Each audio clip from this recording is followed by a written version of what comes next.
Hey guys. So I am making this video as a bit of a recap to tell you guys what I've been doing ever since the last upload back in March. Now, in making this video, I do like to make scripts and write pretty long-winded drafts, so I'm going to record this and edit this a little bit different to hopefully combat that, so hope you enjoy. So the last piece of content that I uploaded was Persona 4 livestream, and I kind of stopped in the middle of the game just because, one, I was having internet issues at the time, so that was kind of getting in the way, but another thing that was getting in the way was having the two jobs both give me kind of random shifts throughout the week and throughout the months that were just getting in the way of trying to produce content and also to live stream. So that was just... it was really killing the drive. So I decided to take a step back from making content so that I can focus on other things in life aside from the jobs. But content will be coming back to the channel in a more meaningful way, so stay tuned for that. Fast forward a few months from that, you will have me finally proposing to Melissa. Yes, I know. After 11 years at the Hotel del Coronado where we had our anniversary, I proposed right before we had our dinner. It was great. I caught her off guard. She cried.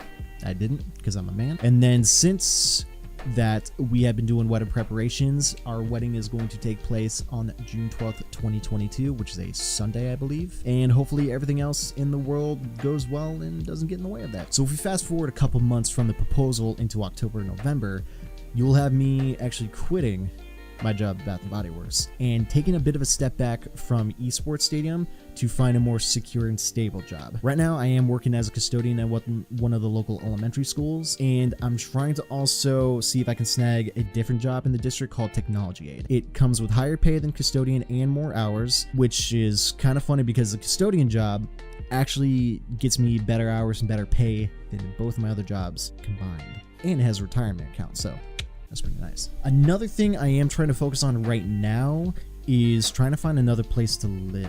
Preferably before we get married, Melissa and I do want to live in an apartment, townhouse, condo, house that we can either rent or own if possible.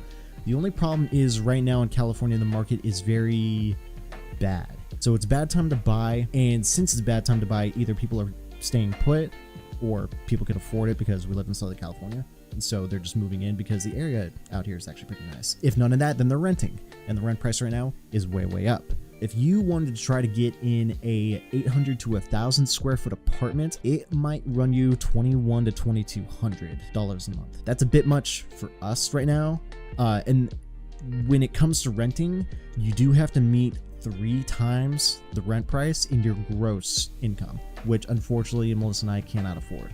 Even with her being a full-time custodian, I'm part-time custodian, and she's been working the job longer than I have, so she actually gets paid more per hour than I do since I'm new. Even with both of our gross income combined, it's still not enough. Hopefully, within the next few months, the market does cool down, prices might drop, renting might drop, and then maybe we can snag a place to live within the next couple months, preferably before we get married. And then with that, we could finally escape the constraints and the annoyance of our families. And that's pretty much the recap of all the major events that happened last year. So, I know, big moves. So with that, look out for another video that's going to be coming up relatively soon. I'm going to go over what my goals and aspirations are for this year. So stay tuned for that. And yeah, guys, thank you guys for watching, and I'll see you guys in the next video.